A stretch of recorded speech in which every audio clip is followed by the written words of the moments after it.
Vous connaîtrez la vérité et la vérité vous rendra libre. C'est le verset qui soutient notre émission, le rendez-vous habituel d'édification que nous avons sur la www.newbeginningministries.life.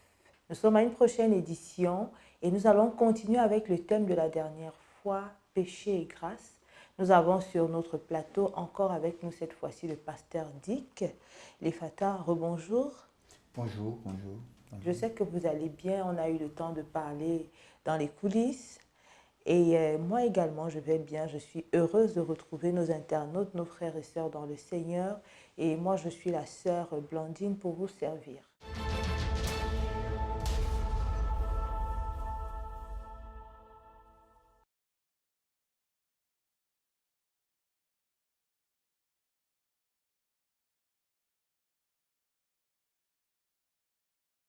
Alors, pasteur, nous allons commencer par une question d'un internaute que nous avons reçue.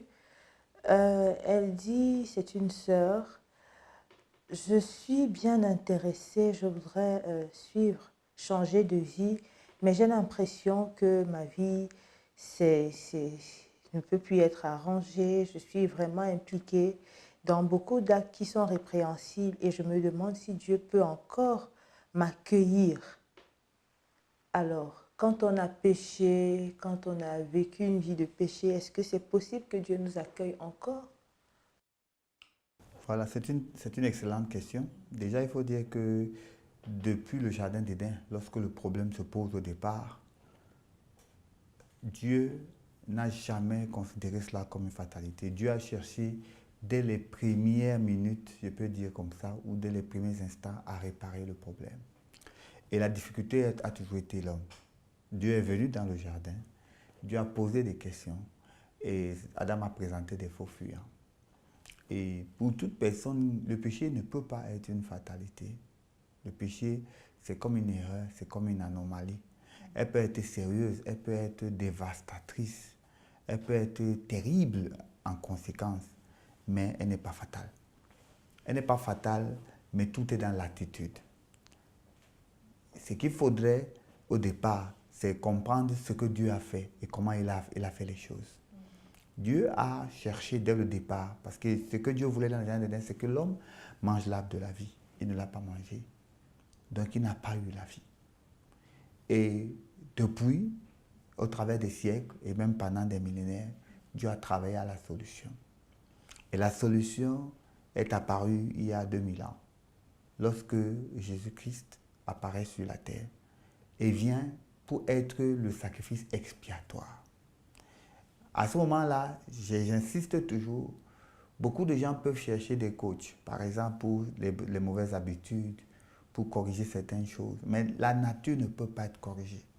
On a un proverbe africain qui dit que le séjour d'un morceau de bois dans une rivière ne peut pas le transformer en caïman. En d'autres termes, on peut coacher le morceau de bois comme on veut. Il ne peut pas devenir le caïman parce qu'il est un morceau de bois. C'est un problème de nature. La chose qu'il faut que nous comprenions, c'est que le péché n'est pas les actes que nous posons. Le péché est en nous, comme une usine de production. Et les péchés sont comme ses enfants. C'est pourquoi, dans le livre de Genèse, je pense Genèse 4, 7, alors lorsque Caïn tue son frère Abel, qu'est-ce qui se passe? Dieu vient lui poser le problème. Dieu vient lui dire, où est ton frère? Il espère que Caïn va lui dire, oh, je suis désolé, euh, je l'ai tué. Et je ne me sentais pas faire tout là. Et déjà, avant même qu'il le tue, quand la pensée, comme on dit, le péché est en train de mettre la pression dans le corps, dans le cœur de Caïn, Dieu lui vient lui parler et lui dit, le péché est couché à ta porte. Et c'est une image. Et le péché devient ici comme une personne, comme un être doté d'une vie propre, qui peut posséder quelqu'un, l'amener à faire des choses. Et après, l'homme est misérable parce qu'il n'a pas la capacité de s'en défaire. Et nous sommes devenus, comme la Bible le dit, esclaves du péché. Et dans le psaume 51, David dit, je suis né dans l'iniquité et ma mère m'a conçu dans le péché. Ce qui veut dire que je n'ai pas la capacité de m'en défaire. Je peux prendre des résolutions, je peux faire des efforts, un peu comme cet internaute a dit, j'essaye depuis des années, mais je ne peux pas me défaire. J'aime ceci. Et ici, j'ai dit que je laisse au bout d'un certain temps, je reviens. Et dans Romains 7,14, justement, l'apôtre Paul dit, je veux faire ce qui est bien. Mais chaque fois que je veux faire, le mal est attaché à moi. Il dit, malheur à moi, malheureux que je suis, qui me délivrera de ce corps de mort? Alors, le corps n'a pas un problème, mais le péché est dans le corps. Mais c'est là où Jésus vient et dit, venez à moi, vous tous qui êtes fatigués et chargés, je vous donnerai du repos. Alors, Jésus étant vivant a dit beaucoup de choses qu'on n'a pas compris, jusqu'à sa mort. Quand il explique donc qu'il est le chemin, la vérité, la vie, qu'est-ce qu'il explique? Il explique que la voie ou le chemin vers la relation et l'intimité de l'homme avec Dieu a été fermé. Et le péché a accaparé. Et plus le péché est présent, plus le péché va perturber cette communion avec Dieu. Quelqu'un peut aimer Dieu de tout son cœur, venir à l'office, à l'église, faire tout ce qu'il veut, mais il ne peut pas s'en défaire. Et le réformateur Martin Luther disait, quand il était prêtre catholique, qu'il faisait des chemins de croix, des interminables pénitences. Parce que chaque fois, il se disait, ah, j'ai encore péché, il faut que je... Et il s'est dit, mais il doit bien y avoir une solution. On ne peut pas passer le temps à confesser les péchés et recommencer, et confesser les péchés et toujours recommencer. Comment en sortir? Et comme il était un étudiant des Écritures, il est reparti étudier les Écritures. Et il a établi quelque chose de fondamental. Je peux dire que c'est la révolution de la chrétienté aujourd'hui. Qui est que le salut est possible, pas par les œuvres, mais par la grâce. En d'autres termes, que Dieu avait donné le salut aux hommes. Et qu'en la personne de Jésus-Christ, le salut est une grâce faite aux hommes. Donc le moyen de sortir du péché, c'est de venir à Christ. Parce que Christ est l'offrande expiatoire pour le péché. Parce que le seul moyen pour que le péché soit totalement ôté dans le cœur ou dans les pensées de l'homme, c'est que ce problème soit résolu spirituellement. Il faut expliquer certaines petites choses là-dessus. On ne pêche pas seulement en posant un acte. Le péché s'installe dans l'esprit, il s'installe dans l'âme, il s'installe aussi dans le corps. Le péché n'est pas juste quelque chose qui souille le corps ou qui souille les pensées. Le péché est aussi dans l'esprit. Et la Bible dit que tout ce qui a triomphé de nous, nous sommes esclaves de tout ce qui a triomphé de nous. Et quand nous regardons la vie, par exemple, de Caïn, il a médité le crime de son frère. Il a lutté contre ça parce que je crois sincèrement qu'il aimait son frère. Mais le péché était en train de travailler, de produire des convoitises, de produire des pensées néfastes. À un moment, il a lutté et il n'avait pas la force. Et Caïn était un homme certainement fort, avait une volonté très forte. Mais aucun homme sur la terre ne peut lutter contre le péché. Quelles que soient ses bonnes pensées, quelles que soient ses bonnes idées, le péché est un être, c'est comme une puissance spirituelle qui nous enveloppe et qui nous domine. La Bible dit que c'est quelque chose qui nous enveloppe facilement. C'est-à-dire, c'est comme si le péché connaissait les faiblesses de l'homme, là où il faut le toucher pour l'amener à faire du mal, là où il faut l'amener, là où il faut le dévier. Et le seul moyen pour que l'homme s'en sorte, c'est qu'il vienne vers celui qui s'est donné comme offrande expiatoire. Et Jean-Baptiste a dit de Jésus, voici l'agneau de Dieu qui ôte le péché. En ce moment-là, le péché n'est pas ôté de manière à ce que tu le sentes. Quand le péché part, tu n'as pas l'impression qu'il est parti. C'est un peu comme un serpent dont on a coupé la tête. Le corps peut continuer à bouger, il peut avoir le même aspect. Tu peux toujours avoir peur, mais en réalité, le problème a été résolu. C'est la bonne nouvelle justement de l'évangile qui est que Jésus-Christ est venu et qu'il s'est offert. Et Jésus a dit, le Fils de l'homme est venu pas pour être servi, mais pour servir et donner sa vie comme une rançon, pour libérer les gens de quoi? Du péché, pas des péchés. À ce moment-là, la culpabilité est enlevée. Et la Bible dit, Romains chapitre 8, il n'y a plus de condamnation pour celui qui est maintenant en Christ. Ou encore, 1 Corinthiens 5, 17, si quelqu'un est en Christ, il est une nouvelle créature. Les choses anciennes sont passées. La seule chose qui permet cela, c'est la rencontre avec le Christ. Et la rencontre avec le Christ, c'est une manifestation spirituelle ou une révélation dans l'esprit de l'homme de qui est Jésus. Parce que nous, en tant que ministres de culte et prédicateurs, nous prêchons, nous témoignons. Mais la Bible dit que personne ne peut venir si le Saint-Esprit ne l'attire. Donc c'est quand l'homme lui-même ouvre son cœur et se dispose que cette révélation ou le voile, comme on dit, se déchire et que maintenant il a accès à la grâce. Et effectivement, il a le salut. Il n'y a que Jésus qui peut délivrer un homme de la puissance du péché, que ce soit de la nature ou des conséquences. Mais la vérité est que c'est comme quelqu'un qui apprend à jouer au football. Si on vous prend dans une grande équipe, bon, chacun a ses choix. Moi, j'aime le Real de Madrid, quelqu'un d'autre va aimer Barcelone ou quelqu'un d'autre va aimer autre chose. Le jour où vous êtes un enfant de 17-18 ans, on vous a pris dans l'équipe. Vous ne pouvez pas jouer dans l'équipe, mais il faut du temps pour que le péché soit, comment on peut dire, traité dans ses profondeurs. Exactement. Et ça, c'est certainement un autre thème. Mais le problème du péché même, il est résolu quand quelqu'un vient à Christ. Parce que quand il est mort sur la croix, il a dit que tout est accompli. Ça veut dire qu'il a donné, il a payé le prix pour que le péché ne puisse plus être un problème. Mais si quelqu'un ne vient pas à Christ dans la sincérité de son cœur, le péché continue de régner dans sa vie. Alors, pour renchérir par rapport à ce que vous venez de dire, je vais simplement donner la réponse claire à celle qui nous a écrit. Et même, ça pourrait être le cas de plusieurs qui nous écoutent en ce moment. Quelle que soit la nature, ce dont vous vous sentez coupable, quelles que soient les choses que vous avez commises, meurtre, avortement, vie de débauche, drogue, qu'est-ce que moi j'en sais encore, sorcellerie, secte et tout ce que ça comporte. Avortement. Oui, toutes ces choses.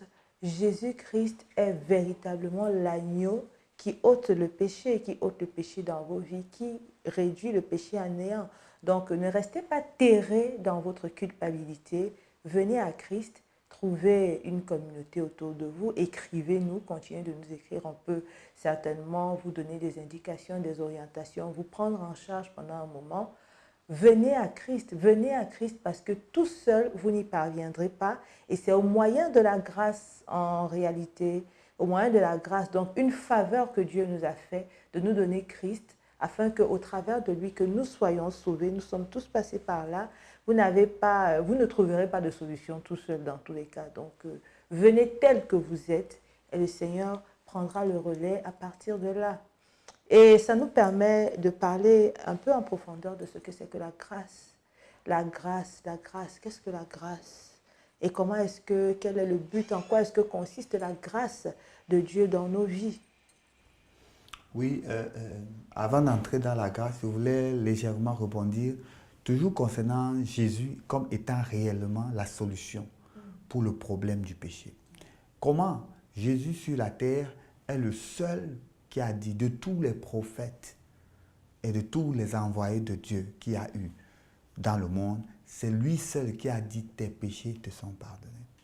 Et il a eu ce problème avec la nation juive parce que les Juifs savaient qu'il n'y a que Dieu qui peut pardonner les péchés.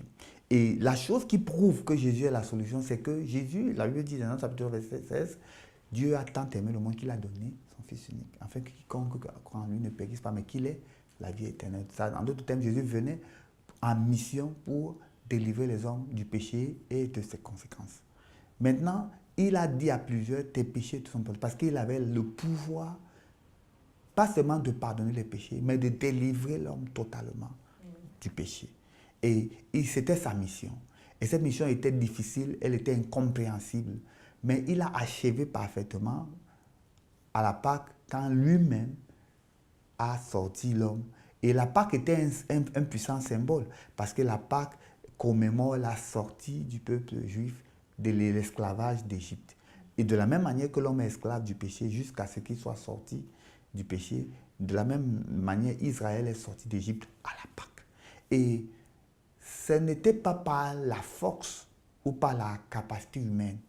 Les Juifs attendaient un Messie parce que les Juifs, dans leur promesse, dans leur prophétie, savaient que le Messie viendrait et qu'il apporterait la solution finale. Mais personne n'imaginait le Messie sous cette forme. Et déjà, il est venu sous la forme humaine. Pour dire, je connais que vous êtes des hommes, je connais que vivre en tant qu'homme n'est pas facile sans péché. Mais je porte cette nature avec vous et je vous montre comment on peut sortir de là. Et Jésus est devenu donc ce modèle-là, cet agneau-là qui vient, qui prend notre nature et qui nous en débarrasse. Et qu'est-ce qu'il nous a fait? Jean,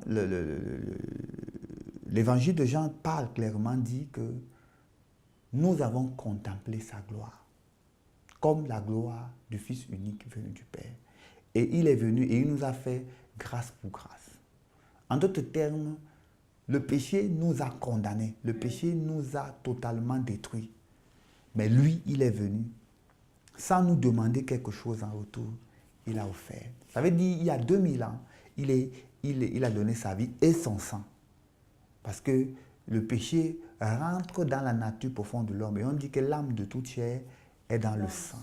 Et le Fils de l'homme a versé le sang, son propre sang, pour que le sang serve de monnaie ou d'échange. Parce que dans le monde spirituel, c'est le sang qui porte la vie. Et c'est lui qui symbolise que quelque chose est fait. Et c'est son sang qu'il a donné. Et il ne nous a rien demandé en retour, il nous l'a donné. C'est ça, la grâce. Et si on peut parler de la grâce est, comme on passe dans de la faveur, c'est-à-dire c'est quelque chose qu'on t'accorde, qu'on te donne. Parfois, tu ne l'as pas demandé, mais tu en as besoin. Parfois, tu n'es même pas en état de le demander. Mais quand on parle de grâce, on parle de miséricorde, on parle de compassion. Le mot hébreu qui explique la grâce, c'est kanan. Kanan. Et ça a plusieurs explications. Ça signifie être miséricordieux, ça signifie montrer de la faveur ou bien de la pitié, ça signifie accorder quelque chose à quelqu'un et tout, ou adresser quelque chose à quelqu'un et tout. Ou bien ça veut également dire chérir, être chéri, c'est avoir reçu la grâce. Et c'est l'un des mystères les plus profonds de Dieu et l'une des choses les plus difficiles à l'humanité de comprendre. Parce que la grâce n'a rien à voir avec la religion. La grâce n'a rien à voir avec la rectitude morale, avec le fait d'être net, d'être irréprochable. La grâce, c'est Dieu se déplaçant de son ciel, venant sauver l'homme dans son état sans rien lui demander en retour. En d'autres termes, Jésus a sauvé le monde. Même si le monde ne l'accepte pas, même si le monde dit qu'il est un homosexuel, même si le monde dit qu'il n'est pas ressuscité, il a quand même sauvé le monde. Et quiconque croit en lui, et quand on dit quiconque dans les Écritures, on a dit que la grâce a résolu le problème. Maintenant, il s'agit de reconnaître la grâce et de l'accepter. Et Martin Luther justement a dit que le salut n'est pas par les œuvres, parce qu'il a été scandalisé par l'achat des indulgences. Vous savez, à l'époque, le catholicisme était dans ses périodes les plus noires. Et pour avoir accès au purgatoire, tu payais. Pour que tu n'ailles pas en enfer si tu as trop péché.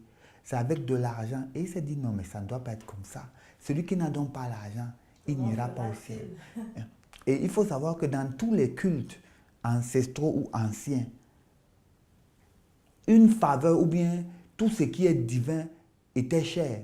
Quand on embaumait les dieux égyptiens, on les embaumait, les rois égyptiens, les pharaons, on mettait de l'argent ou de l'or pour le passage dans l'au-delà. Parce que quand tu arrivais là-bas, le passeur te demandait l'or et l'argent. Et si tu n'as pas l'argent, ton âme errait et ne trouvaient pas le repos. Ça, ce sont les croyances idolâtres de l'époque. Comme aujourd'hui, il y a un regain d'égyptologie et tout. Si tu n'avais pas l'argent, eh bien, tu n'avais pas accès au monde des morts, c'est-à-dire qu'au repos. Et Jésus, en mourant, qu'est-ce qu'il fait? Il va dans le Hadès, dans le Sheol, dans la fosse, là, ce qu'on appelle l'enfer. Et il dit que je veux qu'on change les règles. Tous ceux qui sont prêts maintenant où je suis là à m'accepter, je vous sors du Hadès, je vous amène. Celui qui ne m'accepte pas, restez ici. Et Jésus ouvre les portes du séjour des morts et prend les clés et décide que ceux qui meurent en lui n'ont plus à passer par la fosse, mais ils vont directement dans le lieu de repos sans payer. C'est-à-dire que si j'ai cru en Jésus-Christ aujourd'hui et que je ne suis plus dans ce monde, je meurs, je me tiendrai devant la porte du ciel, la porte d'or. Et l'ange ne me demandera pas mon argent. Mais vous devez savoir que dans toutes nos traditions, dans toutes les cultures humaines, quand tu mourais, on devait faire ton deuil d'une certaine manière pour que parfois on donnait des personnes pour mourir avec toi. Parfois on mettait beaucoup de paquets dans ton cercueil parce qu'on se disait, tu vas faire comment là-bas, il te faut l'argent. Mais la grâce de Dieu veut que on peut mourir même dans l'eau, même n'importe où. On peut même ne pas faire notre deuil. Si on est mort en Christ, on a accès à l'éternité. Et l'éternité dans la félicité avec Dieu sans payer. Et dans beaucoup de cultes, vous allez voir que tout se paye. Tout se monnaie. Tu veux progresser, tu payes. Tu veux faire ceci, tu payes. C'est par rapport à ton argent. C'est par rapport à tes efforts. Mais la grâce dit que non. Tu n'as pas besoin de faire tout ça. C'est déjà là.